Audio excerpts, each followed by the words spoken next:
Hello there, and welcome back to the show. And today I'm going to be going over WWE SummerSlam 2024, give my thoughts on the show, go over all the matches, and where I see storylines progressing moving forward. The show opened up with the Women's World Championship match, Liv Morgan defending against Rhea Ripley. Rhea Ripley made a return from injury a few weeks ago and immediately came after Liv Morgan, who was the reason why she was injured following WrestleMania 41 earlier this year. That chair shot the week following WrestleMania, and over the last several months, Liv has been intertwined with Judgment Day and Dominic Mysterio in particular, and their storyline has been progressing very well on television, and leading up to this, the build has been laid out very well, and especially over the last couple of weeks, and fan investment, you cannot argue with the reaction that all three of these wrestlers have gotten from the audience. The live reaction, the social media views, the numbers don't lie, and these three definitely generate the numbers. Rhea Ripley, of course, had to vacate the Women's World Championship as a result of injury. Liv Morgan beat Becky Lynch thanks to Dominic Mysterio, and going into this match, Dominic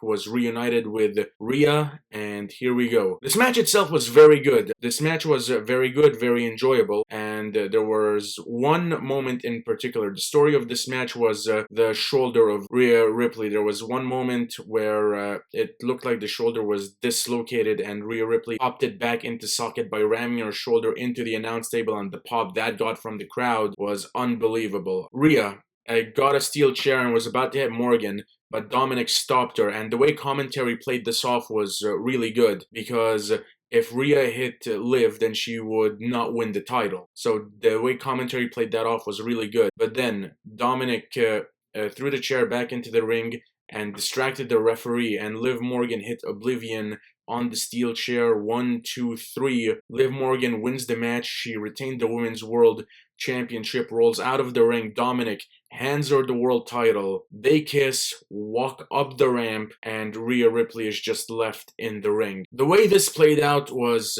very good. Rhea Ripley is set for the face run of a lifetime with her character. Dominic, I cannot see Dominic Mysterio as a babyface anymore. Going into this match, with the way they played it up in the weeks leading into it, I was kind of expecting there to be a double cross, Dominic turning on Rhea, but the way they pulled it off was masterful. This was very good and the right call in my opinion. Also, Dominic Mysterio, the only person to turn heel while being heel. I've seen those comments floating around. Pretty hilarious. This was very good storyline-wise. This made all the sense in the world, and I'll continue more about storyline implications when we get to the World Championship match. But I thought this was a really good match and the right choice to open the show. We then move on to the Intercontinental Championship. Sami Zayn defending against Braun Breaker. Braun Breaker won this opportunity by beating Ilya Dragunov, and I think I've mentioned this in my Money in the Bank review. I was surprised that Breaker didn't win there, but I mentioned that a rematch was a possibility going into SummerSlam, and well, here we are. Before I get into the actual match, this was Sami Zayn's first match on SummerSlam, the actual main show. This match itself, personally, for me, was very disappointing. Not to say that this match was bad, but it went barely over 5 minutes. This match went less than 6 minutes, and it was essentially, I don't want to say a squash, but not what I was hoping for from an IC title match. Braun Breaker won after a devastating spear. That was the right call, in my opinion. Braun Breaker, you can't have him lose 2 pay-per-view matches in a row. Sami Zayn, he had a great feud with Chad Gable and a series of great matches. I felt that he definitely carried on the legacy that Gunther made with the IC title. Sami did a solid job as the Intercontinental Champion. This was no question his best IC championship run, and I'm looking forward to see what Braun Breaker does as the Intercontinental Champion. The guy is great. He's a great wrestler, a great promo, and I think he's gonna do great things as the Intercontinental Champion. There were some impressive spots, and that final spear looked incredible, but this match was serviceable, for lack of a better word. And that's what I gotta say about this match. United States Championship match. Logan Paul, who's been the United States champion for over 9 months, having his 3rd championship defense. And people wanted to complain about Roman Reigns being a part-timer. Versus LA Knight. One thing I want to mention before going into this match, I 100% would have done this match at WrestleMania instead of holding off on it until SummerSlam. I would have found something else for Randy Orton and Kevin Owens and AJ Styles to do. I would have done LA Knight versus Logan Paul one-on-one at WrestleMania this year. I wouldn't have waited until SummerSlam to do this match. I started with a brawl on the outside, and LA Knight hit a devastating neck breaker on the announce table. That looked brutal. And then the match started, and this match was pretty good, pretty solid. Logan Paul did an impressive springboard moonsault to the outside. That looked incredible. One of the best spots of the entire night. That was a match highlight right there. Closing sequence of this match saw LA Knight being hit by brass knuckles, and then Logan Paul attempted to do his buckshot, but LA Knight reversed it into the BFT. 1, 2, 3, LA Knight wins. He beats Logan Paul. He is the new United States champion. This was long overdue. LA Knight's been one of the most over guys on the roster for the better part of an entire year now. He's got charisma. When he speaks, the crowd listens. LA Knight, long overdue for this moment. He finally gets his championship wins, and I'm looking forward to see what he does as the United States champion. LA Knight winning the US title, 100% the right call. A great moment. This was a pretty good match, very enjoyable, and once again, the right outcome. WWE Women's Championship, Bayley versus Nia Jax. Nia Jax won the Queen of the Ring tournament to become the #1 contender for the Women's Championship at SummerSlam. Bayley was the champion, and I've mentioned this in a number of my previous WWE reviews, that I saw this being the match happening at SummerSlam, as well as the outcome. Nia Jax won this match. She beat Bayley. I called this. Bayley, in my opinion, this Women's Championship run that she had was very lackluster. I was honestly expecting a lot more out of this championship run. She definitely, from WrestleMania up until now, like ever since, she's felt like a placeholder champion. As soon as Nia Jax won Queen of the Ring, it was like, yep, Bayley's days are numbered. Her time will be up at SummerSlam. This match in itself was, I mean, fine, passable. Like, if I was going to rate this on a scale of 1 to 10, it'd definitely be a 5, because I wasn't expecting a Will Ospreay 5-star classic from this. You know, this match existed, it did what it needed to do. Nia Jax is the new women's champion. Tiffany Stratton teased a cash-in, which didn't happen. With Nia Jax, I've mentioned this in a couple of my previous reviews, a feud with Charlotte Flair seems inevitable, which I am not looking forward to, but Bayley wasn't a big fan of this reign, so we'll see how they book Nia Jax as the women's champion on SmackDown. The most anticipated match of the night, for me personally, and in my opinion, what has been WWE's best storyline coming out of WrestleMania. CM Punk versus Drew McIntyre with Seth Rollins as the special guest referee. I've enjoyed almost everything that these three guys have done since WrestleMania, with the exception of Money in the Bank. And by that is just McIntyre winning the briefcase and having the briefcase wasted. That was the only thing I didn't like about the feud. Everything else, the promos, the back and forth between all three of these guys, McIntyre constantly being foiled at the hands of CM Punk. The promo package that WWE put together for this match was excellent. 10 out of 10. This, in my opinion, from a storyline perspective, was one of the better matches of the night. I really enjoyed this match. I liked Rollins as the referee. I liked McIntyre and Punk being aggressive. First of all, the way this match started, they both looked at each other and no collar and elbow tie-up, no headlock, nothing. They immediately started throwing punches at each other. Love that. I loved the way this match played out. I loved how it was paced. Rollins as the referee, his leniency. The final third of this match was phenomenal. CM Punk puts Drew McIntyre in the Anaconda Vice, but he sees the bracelet with the names of AJ and Larry. He breaks the vice, removes the bracelet from McIntyre's hand. As he's going to grab it, McIntyre catches him. They're both knocked down. Rollins picks up the bracelet and puts it on. Punk has McIntyre up in the GTS. Sees Rollins. He sees the bracelet. He drops McIntyre. Punk is yelling. McIntyre shoves Punk into Rollins. Punk reverses it into a roll-up. The crowd is counting 1, 2, 3. Rollins comes in and McIntyre kicks out at 2. Punk looks at Rollins. Are you kidding me? Starts yelling at Rollins. And Rollins snaps. And he says, we don't want you here. We don't need you here. That's your problem. I saved you from a chair shot. And then Punk hits Rollins with a GTS. Removes the bracelet, puts it on, looks at Rollins, and says, it's not always about me, but it's never about you. And then he goes to McIntyre. McIntyre hits a low blow, Claymore kick. 1, 2, 3. Drew McIntyre beats CM Punk.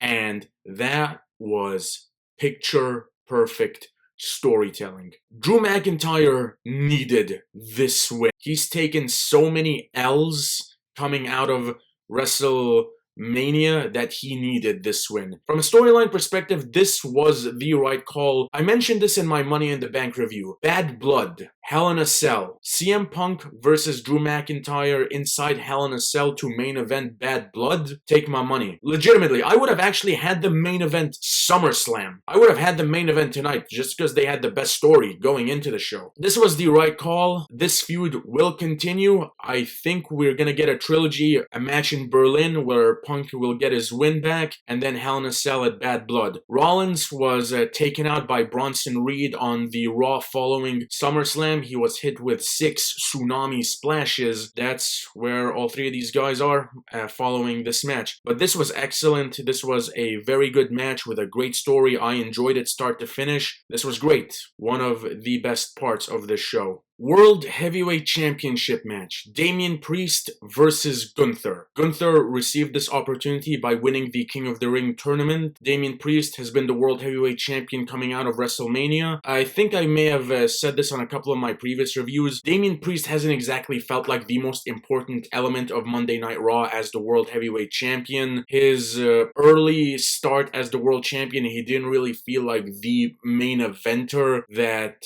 should be the World Heavyweight Champion. But coming out of Money in the Bank, in his final month as the World Champion going into SummerSlam, Damian Priest has felt like the World Heavyweight Champion. This feud with Gunther has definitely, in my opinion, brought out the best in Damian Priest. Now, Damian Priest, in my opinion, has always been charismatic. He's a solid wrestler. He's got a great look. His entrance, everything about his presentation was solid. It just felt like he was missing that one thing to elevate him to main event status. And to me, it was this, a feud so believable that it had no choice but to be the main event. This Priest-Gunther feud definitely was that. The promos these two cut back and forth against each other, Gunther calling Damian Priest street trash, and Damian Priest countering Gunther, like the promos these two guys cut against each other going into this match was very good. From an in-ring perspective,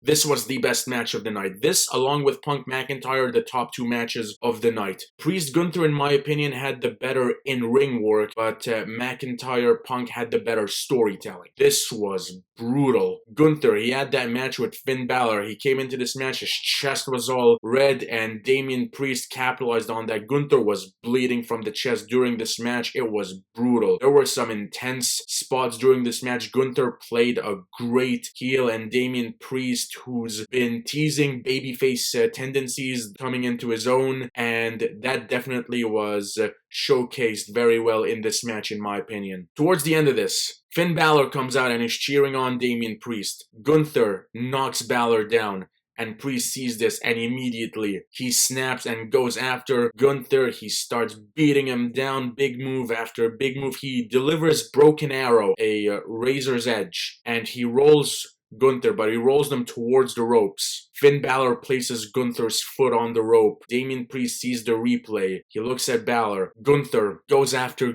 Priest, tries to beat him down, and he does. Priest escapes, goes after Balor, and much like Roman Reigns' rage against Seth Rollins, Damian Priest's anger towards Finn Balor over being stabbed in the back is what cost him the world title. Gunther, he delivers a powerbomb, then puts him in a sleeper, and then Damian Priest passes out. Gunther is the new World Heavyweight Champion. This was inevitable. I thought Damian Priest getting kicked out of Judgment Day was honestly going to happen a lot sooner, but they prolonged it up until SummerSlam. Gunther was always winning this match. He was not losing. Following this match, Gunther is moving on to Bash in Berlin to face Randy Orton, which, I mean, that's quite the first title defense. Damian Priest and Finn Balor. The Raw that followed this, we got the new Judgment Day, which consists of Finn Balor, Dominic Mysterio, Carlito, Liv Morgan, and JD McDonough. Damian Priest and Rhea Ripley are both out of Judgment Day. I see a mixed tag team match happening at Bash in Berlin. Damian Priest and Rhea Ripley versus Dominic Mysterio and Liv Morgan. Priest Balor one-on-one at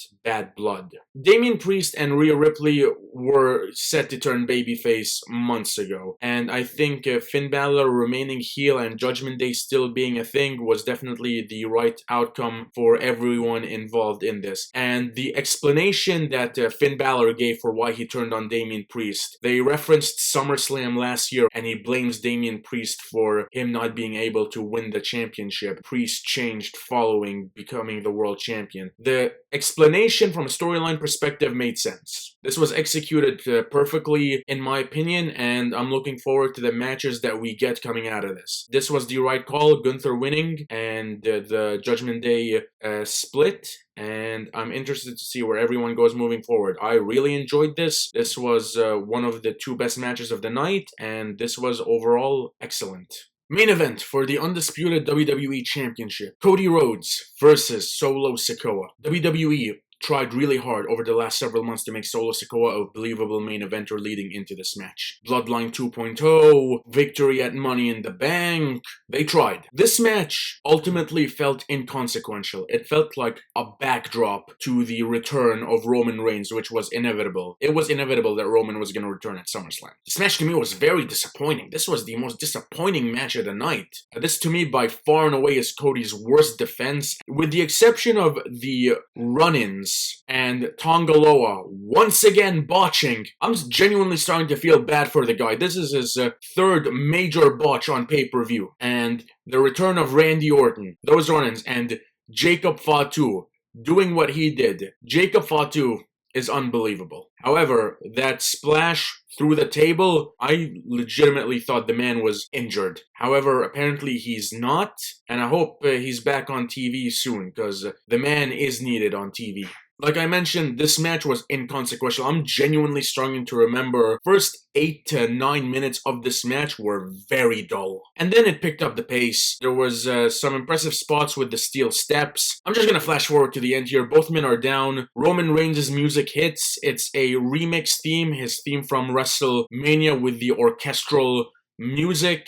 Hits a Superman punch and a spear on Solo. Cody hits the crossroads. 1, 2, 3. Cody Rhodes retains. Cody and Roman stare at each other while Cody's in the ring and Roman's on the ramp. We are getting Cody Roman 3, and in my opinion, it's happening at Bad Blood. Cody Rhodes is going to be challenging Kevin Owens at Bash in Berlin. Solo versus Roman, in my opinion, is also going to happen at Bash in Berlin. Cody Rhodes is going to retain the championship. Roman Reigns is going to beat Solo Sikoa, and we're gonna get a third match at Bad Blood. And there is where I see the Bloodline Civil War fully taking shape. I didn't enjoy this match very much. To me, this was dull. Only the run-ins and the return of Roman, those were the memorable elements of this match. Those are my thoughts on Cody versus Solo. This was Cody's worst championship defense in my opinion. And that was SummerSlam 2024. Overall show, in my opinion, this was a very good SummerSlam. This was a very good show. I enjoyed it, and I'm looking forward to see where WWE goes moving forward. That is all for today. Thank you so much for watching. Feel free to like and subscribe, and I'll catch you on the next one. Till then, take care.